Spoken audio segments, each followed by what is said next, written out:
बात राजस्थान के एक जिले अलवर की है, जहां एक बड़े कॉलेज में पढ़ने वाले तीन दोस्त थे। आर्यन, समर और मयंक। तीनों की दोस्ती कॉलेज में काफी मशहूर थी। क्लासरूम हो या कैंटीन, लाइब्रेरी हो या मैदान, तीनों हमेशा साथ ही नजर आते थे। लेकिन इस दोस्ती के पीछे एक अनकही सच्चाई छुपी थी। आर्यन और समर दोनों ही बहुत रईस घरानों से थे। उनके पास महंगी बाइक्स, ब्रांडेड कपड़े और जेब में हमेशा पैसे रहते थे।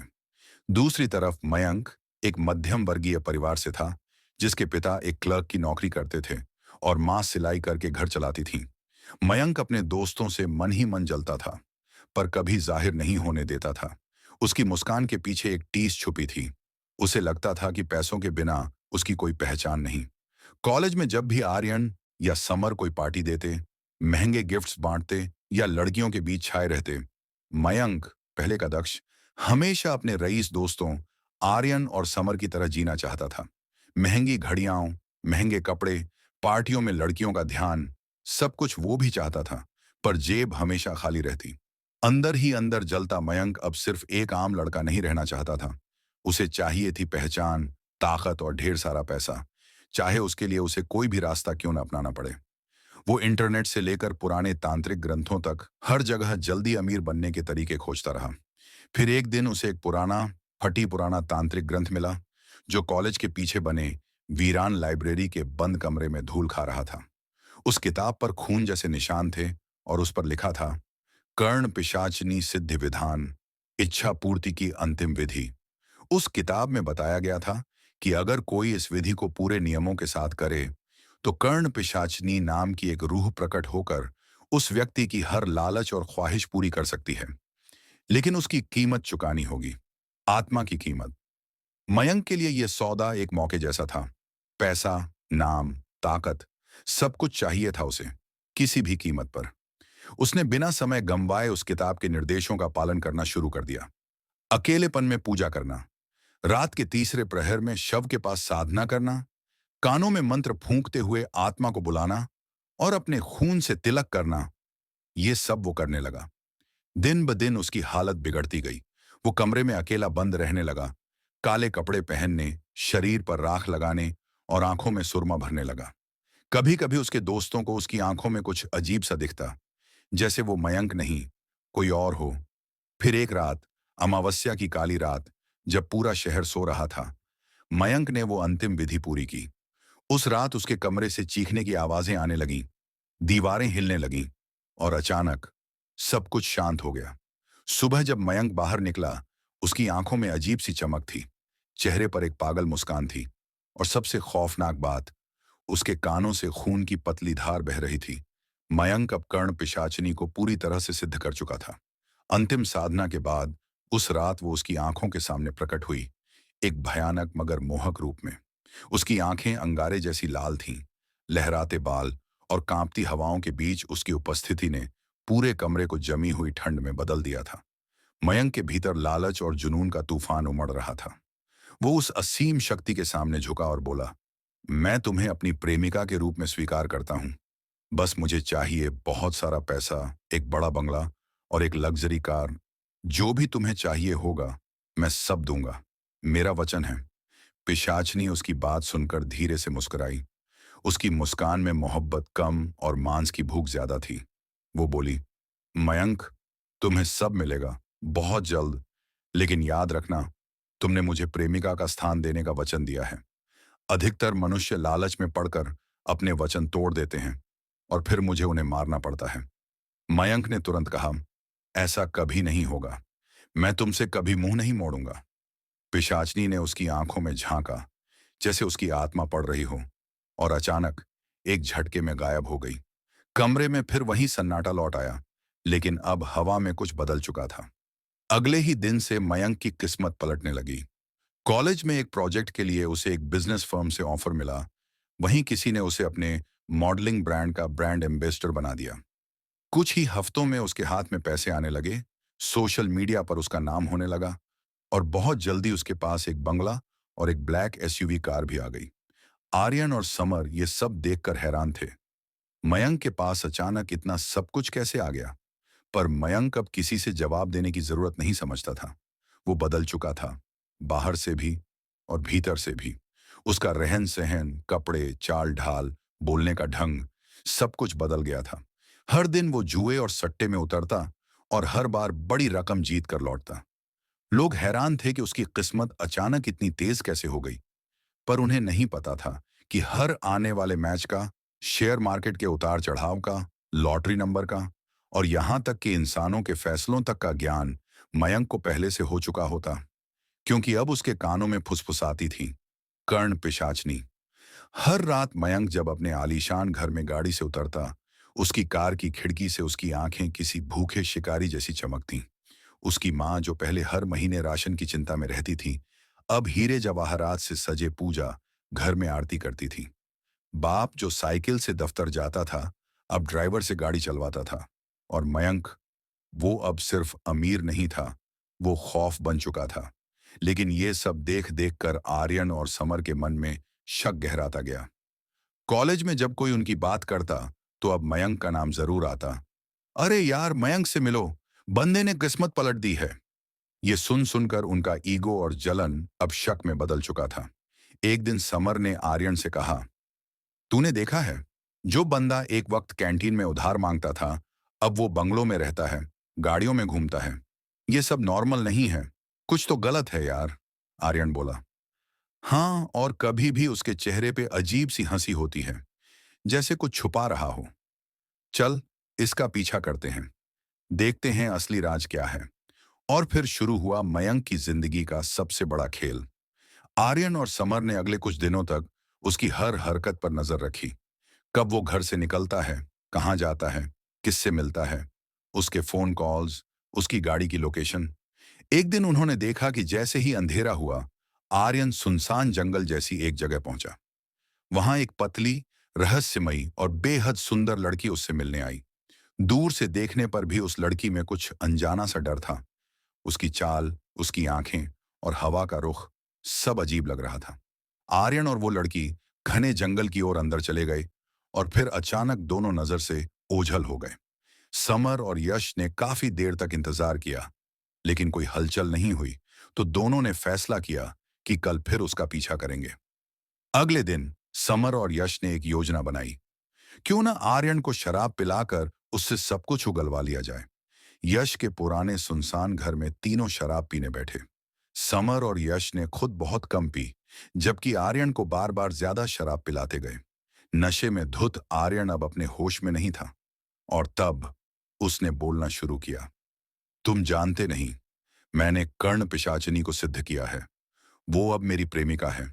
उसने मुझे सब कुछ दिया है, पैसा, कार, बंगला, और बदले में मैंने उसे अपना वचन दिया है। समर और यश सन्न रह गए। क्या यह सच बोल रहा है, या शराब का असर है, या कोई शैतानी सौदा? आर्यन की आंखों में अब नशे के साथ एक अलग सी चमक थी, डरावनी सी। वो उठ खड़ा हुआ और बोला, अब मुझे अपनी प्रेमिका के पास जाना है, नहीं तो वो बहुत गुस्सा हो जाएगी। और वो लड़खड़ाते हुए उस वीराने की ओर निकल गया। पीछे रह गए समर और यश, जो अब सिर्फ दोस्त नहीं, गवाह बन चुके थे एक डरावने रहस्य के। अगली सुबह समर और यश पूरी रात की बेचैनी और डर के बाद एक साथ बैठे। समर बोला, जो भी था वो नॉर्मल नहीं था यश। ये कोई नाटक या नशे की बकवास नहीं है। आर्यन कुछ खतरनाक कर चुका है। यश बोला, वो लड़की, उसका चेहरा, उसकी मौजूदगी, भाई कुछ तो भूतिया है उसमें। हमें अब किसी समझदार आदमी से बात करनी होगी।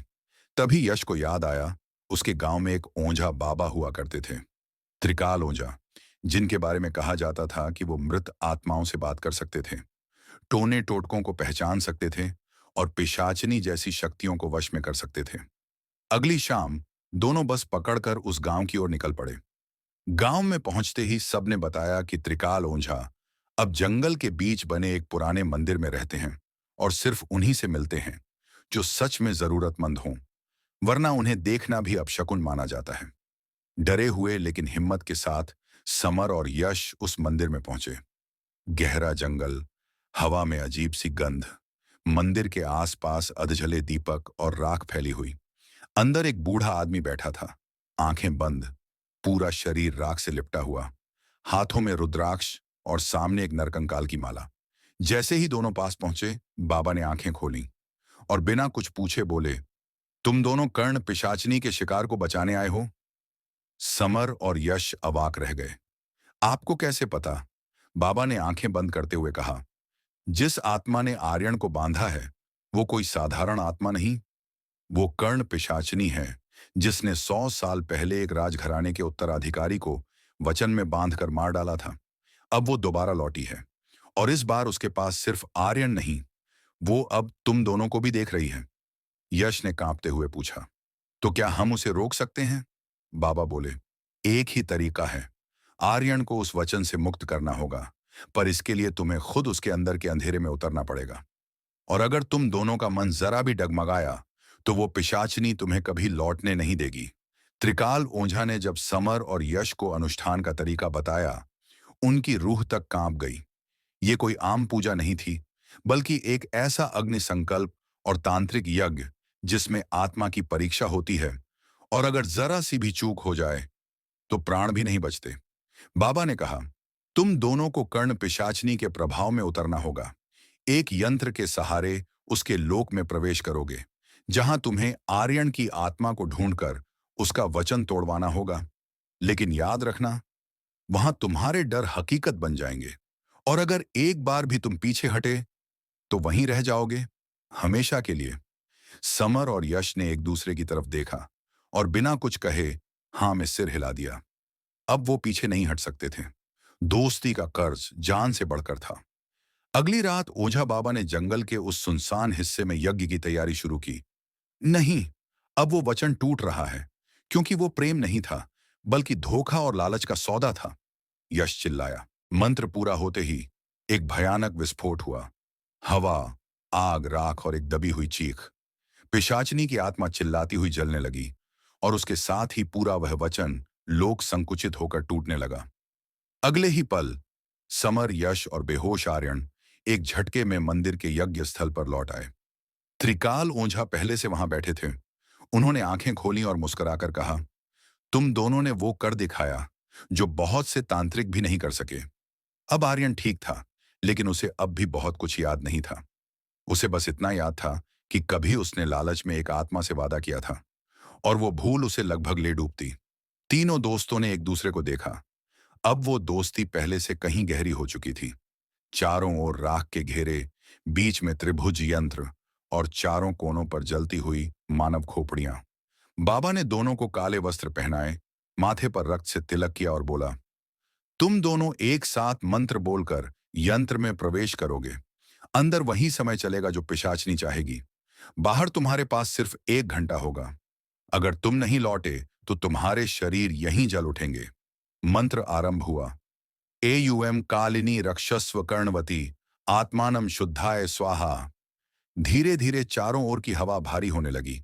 आग की लौ नीली हो गई, और समर और यश ने जैसे ही त्रिभुज यंत्र के भीतर कदम रखा, वो जमीन के अंदर समा गए। अगली झलक, एक धुंधली दुनिया, अजीब सी चुप्पी और खून के धब्बों से रंगी हुई जमीन। वहां एक तरफ आर्यन घुटनों के बल बैठा था। उसकी आंखें सुन्नी, चेहरा पीला, और शरीर से मानो ऊर्जा खिंच चुकी हो। और उसके सामने कर्ण पिशाचनी, अब अपने असली रूप में, लंबे बाल, उलटी आंखें और मुंह से लगातार काला धुआं निकल रहा था। वो चिल्लाई, ये वचन का लोक है, यहां से कोई नहीं लौट सकता, खासकर वो नहीं जो मेरे खिलाफ आए हैं। पिशाचनी के सामने अब तीनों दोस्त थे। आर्यन, जो पूरी तरह उसकी गिरफ्त में था, समर और यश, जो उसे मुक्त कराने आए थे। पिशाचनी के आसपास की हवा कांप रही थी। उसकी आंखों से आग की लपटें निकल रही थीं।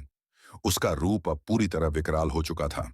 उसके लंबे बाल जमीन तक घिसट रहे थे, और शरीर आधा इंसान, आधा अधजली रूह की तरह बदल चुका था। उसने चीख कर कहा, यह वचन का लोक है। जिसने मुझे प्रेमिका का स्थान दिया, वो अब मेरा है, और तुम दोनों मेरे नियम तोड़ने आए हो। अब तुम्हारी आत्माएं भी यहीं रहेंगी, सड़ती हुई, मेरी सेवक बनकर। लेकिन समर और यश अब डरने वाले नहीं थे। वे दोनों पहले से त्रिकाल ओझा द्वारा दिए गए बांधन मंत्र को याद कर चुके थे।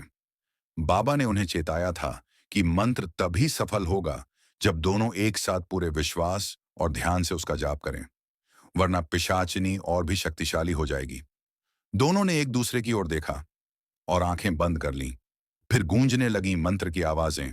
एयूएम रक्ष रक्ष महाकाली, बंध बंध पिशाचिनी, त्रैलोक्य विनाशिनी, वचनेन विमुक्ताय स्वाहा। पिशाचिनी ने जैसे ही ये सुना, उसकी चीख आसमान को चीर गई। उसके चारों ओर भयंकर आग की लपटें उठने लगीं, लेकिन समर और यश डिगे नहीं। उनके सामने त्रिभुज आकृति की एक लाल ज्योति बननी शुरू हुई, जो पिशाचिनी को धीरे धीरे घेरे में लेने लगी। रुक जाओ, ये उसका ही वचन है। मैं सिर्फ वही ले रही हूं जो मुझे दिया गया था।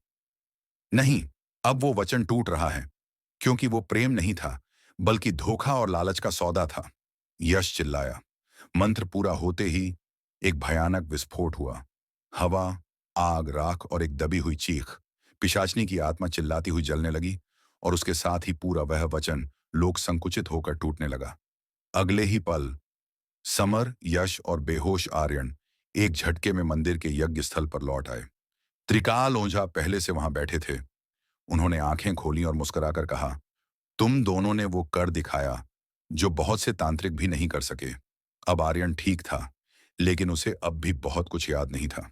उसे बस इतना याद था कि कभी उसने लालच में एक आत्मा से वादा किया था और वो भूल उसे लगभग ले डूबती। तीनों दोस्तों ने एक दूसरे को देखा। अब वो दोस्ती पहले से कहीं गहरी हो चुकी थी।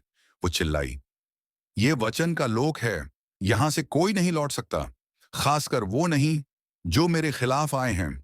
पिशाचिनी के सामने अब तीनों दोस्त थे। आर्यन, जो पूरी तरह उसकी गिरफ्त में था, समर और यश, जो उसे मुक्त कराने आए थे। पिशाचिनी के आसपास की हवा कांप रही थी। उसकी आंखों से आग की लपटें निकल रही थीं। उसका रूप अब पूरी तरह विकराल हो चुका था। उसके लंबे बाल जमीन तक घिसट रहे थे और शरीर आधा इंसान, आधा अधजली रूह की तरह बदल चुका था। उसने चीख कर कहा, यह वचन का लोक है। जिसने मुझे प्रेमिका का स्थान दिया, वो अब मेरा है। और तुम दोनों मेरे नियम तोड़ने आए हो। अब तुम्हारी आत्माएं भी यहीं रहेंगी, सड़ती हुई मेरी सेवक बनकर। लेकिन समर और यश अब डरने वाले नहीं थे। वे दोनों पहले से त्रिकाल ओंझा द्वारा दिए गए बांधन मंत्र को याद कर चुके थे। बाबा ने उन्हें चेताया था कि मंत्र तभी सफल होगा जब दोनों एक साथ पूरे विश्वास और ध्यान से उसका जाप करें, वरना पिशाचिनी और भी शक्तिशाली हो जाएगी। दोनों ने एक दूसरे की ओर देखा और आंखें बंद कर लीं। फिर गूंजने लगी मंत्र की आवाजें। एयूएम रक्ष रक्ष महाकाली, बंध बंध पिशाचिनी, त्रैलोक्य विनाशिनी, वचनेन विमुक्ताय स्वाहा। पिशाचिनी ने जैसे ही ये सुना, उसकी चीख आसमान को चीर गई। उसके चारों ओर भयंकर आग की लपटें उठने लगीं, लेकिन समर और यश डिगे नहीं। उनके सामने त्रिभुज आकृति की एक लाल ज्योति बननी शुरू हुई, जो पिशाचिनी को धीरे धीरे घेरे में लेने लगी। रुक जाओ, ये उसका ही वचन है।